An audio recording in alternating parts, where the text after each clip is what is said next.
जय श्री महाकाल जी। मैं नेहा चौरसिया अपने चैनल माय वास्तु में आपका स्वागत करती हूँ। आज के इस वीडियो में हम पितृदोष को कैसे पहचानें और पितृदोष से मुक्ति कैसे प्राप्त की जाए, उनके उपायों के बारे में बात करेंगे। तो चलिए वीडियो शुरू करते हैं। पितरों को लेकर बहुत से लोगों में हमेशा जिज्ञासा बनी रहती है, जैसे वे कौन हैं, या वे क्यों नाराज होते हैं, उनकी नाराजगी से क्या होता है, ये पितृदोष क्या है। यदि हमारे पितृ हमसे नाराज हैं तो हमें कैसे मालूम चले कि वे हमसे नाराज हैं, और यदि वे नाराज हैं तो हम उन्हें कैसे प्रसन्न करें। पितृ हमारे पूर्वज हैं जिनका ऋण हमारे ऊपर है, क्योंकि उन्होंने कोई न कोई उपकार हमारे जीवन के लिए किया है। मनुष्य लोक से ऊपर पितृलोक है, पितृलोक के ऊपर सूर्यलोक है, और सूर्यलोक से भी ऊपर स्वर्गलोक है। हमारे शास्त्रों के अनुसार आत्मा जब अपने शरीर को त्याग कर सबसे ऊपर उठती है तो वह पितृलोक में जाती है। वहाँ हमारे पूर्वज मिलते हैं। अगर उस आत्मा के अच्छे पुण्य हैं तो ये हमारे पूर्वज भी उसको प्रणाम कर अपने को धन्य मानते हैं कि इस अमुक आत्मा ने हमारे कुल में जन्म लेकर हमें धन्य किया। इसके आगे आत्मा अपने पुण्य के आधार पर सूर्यलोक की तरफ बढ़ती है। यदि और अधिक पुण्य है तो आत्मा सूर्यलोक से स्वर्गलोक की तरफ चली जाती है। लेकिन करोड़ों में भी शायद कोई आत्मा ही ऐसी होती है जो परमात्मा में समाहित होती है, जिसे दोबारा जन्म नहीं लेना पड़ता, यानी उसे मुक्ति मिल जाती है। मनुष्य लोक और पितृलोक में बहुत सारी आत्माएं पुनः अपनी इच्छावश मोहवश अपने कुल में जन्म लेती हैं। हमारे यही पूर्वज सूक्ष्म व्यापक शरीर से अपने परिवार को जब देखते हैं और महसूस करते हैं कि हमारे परिवार के लोग ना तो हमारे प्रति श्रद्धा रखते हैं, ना ही इन्हें कोई प्यार या स्नेह है, ना ही किसी भी अवसर पर ये हमको याद करते हैं, ना ही अपने ऋण चुकाने का प्रयास करते हैं, तो ये आत्माएं दुखी होकर अपने वंशजों को श्राप दे देती हैं, जिसे पितृदोष कहा जाता है। वास्तुशास्त्र और ज्योतिष शास्त्र के अनुसार पितृदोष एक अदृश्य बाधा है। ये बाधा पितरों द्वारा रुष्ट होने के कारण होती है। पितरों के रुष्ट होने कई कारण हो सकते हैं। आपके आचरण से, किसी परिजन द्वारा की गई गलती से, श्राद्ध आदि कर्म ना करने से, अंत्येष्टि कर्म आदि से हुई किसी त्रुटि के कारण भी हो सकती है। इसके अलावा मानसिक अवसाद, व्यापार में नुकसान, परिश्रम के अनुसार फल ना मिलना, विवाह या वैज्ञानिक जीवन में समस्याएं, करियर में समस्याएं, या संक्षिप्त में कहें तो जीवन के हर क्षेत्र में व्यक्ति और उसके परिवार को बाधाओं का सामना करना पड़ता है। पितृदोष होने से अनुकूल ग्रहों की स्थिति, गोचर दशाएं होने पर भी शुभ फल नहीं मिल पाते। कितना भी पूजा पाठ, देवी देवताओं की अर्चना की जाए, उसका भी पुण्य फल प्राप्त नहीं हो पाता है। शास्त्रों के अनुसार हमारे ऊपर मुख्य रूप से 5 ऋण होते हैं, जिनका कर्म ना करने, ऋण ना चुकाने पर हमें निश्चित रूप से श्राप मिलता है। ये ऋण है मातृ ऋण, पितृ ऋण, मनुष्य ऋण, देव ऋण और ऋषि ऋण। मातृ ऋण माता एवं माता पक्ष के सभी लोग, जिसमें माँ, नाना नानी, मामा मामी, मौसा मौसी और इनके 3 पीढ़ी के पूर्वज होते हैं, क्योंकि माँ का स्थान परमात्मा से भी ऊपर माना गया है। यदि माता के प्रति कोई गलत शब्द बोलता है अथवा माता के पक्ष को कोई कष्ट देता रहता है, तो इसके फलस्वरूप उसको कई प्रकार के कष्ट भोगने पड़ते हैं। इतना ही नहीं, इसके बाद भी कलह और कष्टों का दौर भी परिवार में पीढ़ी दर पीढ़ी चलता ही रहता है।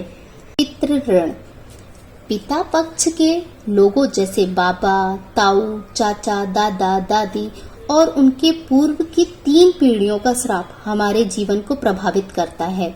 पिता हमें आकाश की तरह छत्र छाया देते हैं, हमारा जीवन भर पालन पोषण करते हैं और अंतिम समय तक हमारे सारे दुखों को खुद झेलते रहते हैं।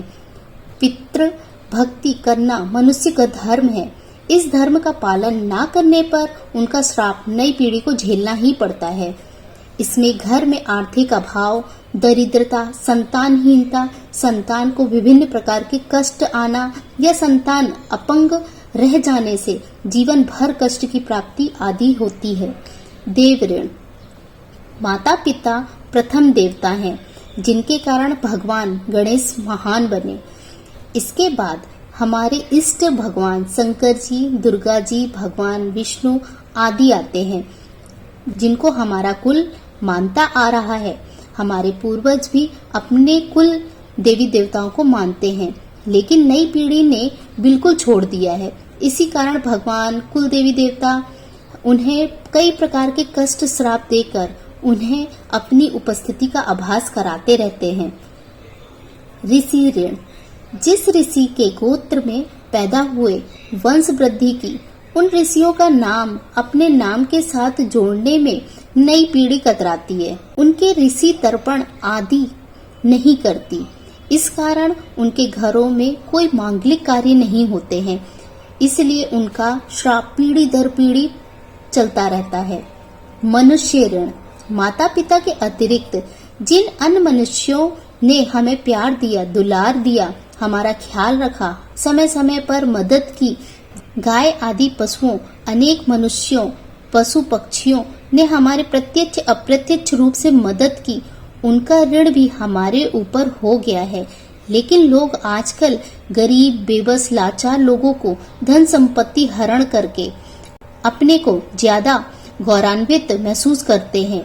इसी कारण देखने में आया है कि ऐसे लोगों का पूरा परिवार जीवन भर नहीं बस पाता है।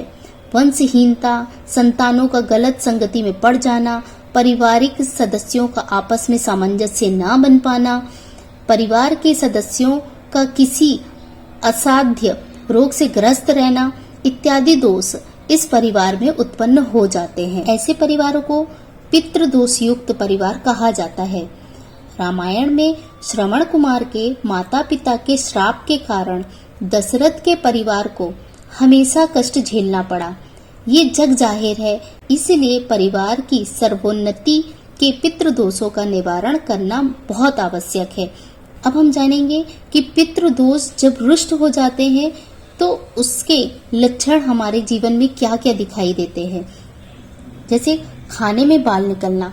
अक्सर खाना खाते समय यदि आपके भोजन में बाल निकलता है तो इसे नजरअंदाज ना करें।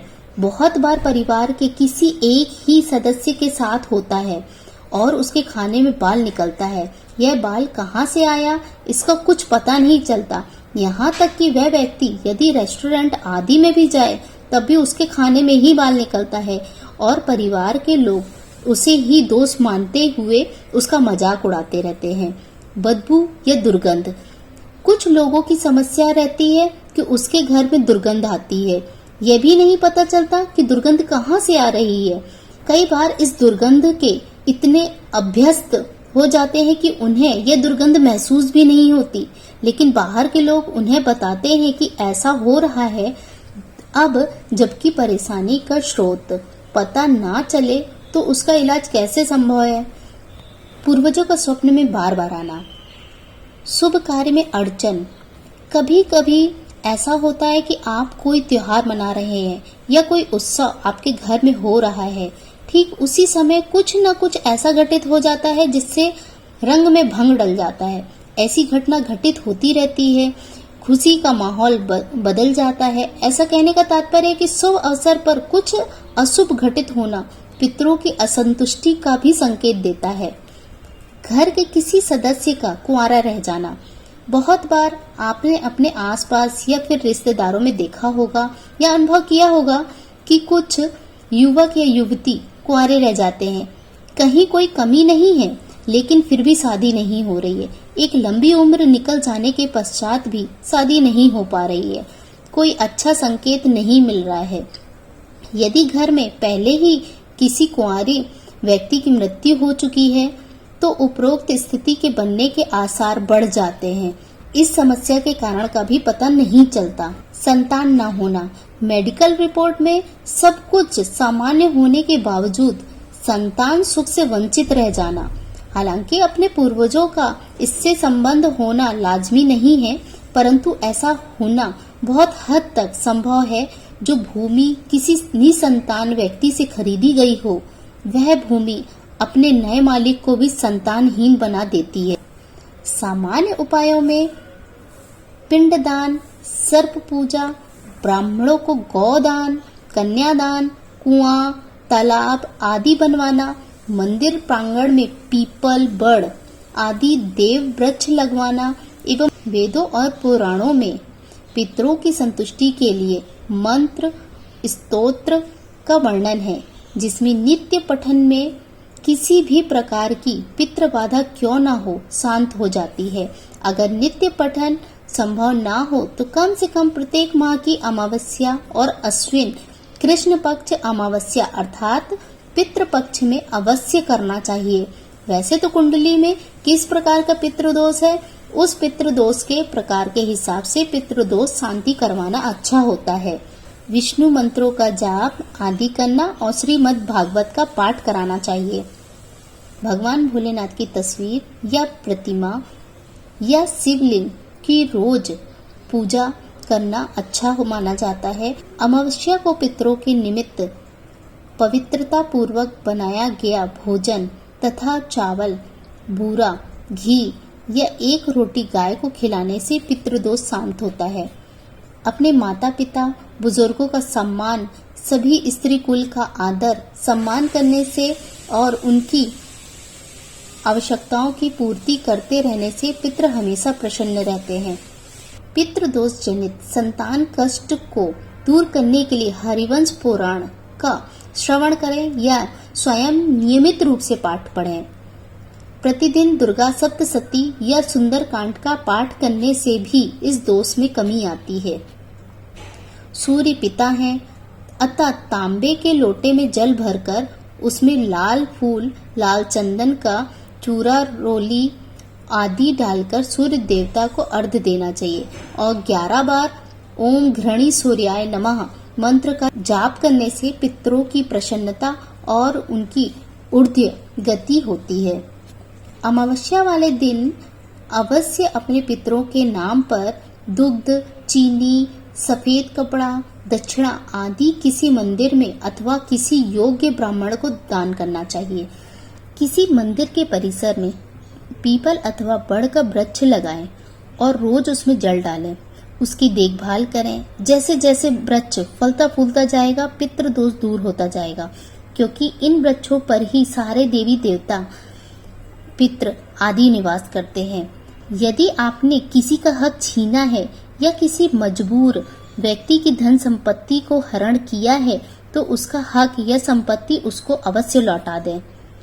घर में कुआं हो या पीने का पानी रहने की जगह हो, उस जगह की शुद्धता का विशेष ध्यान रखें, क्योंकि ये पितृ स्थान माना जाता है।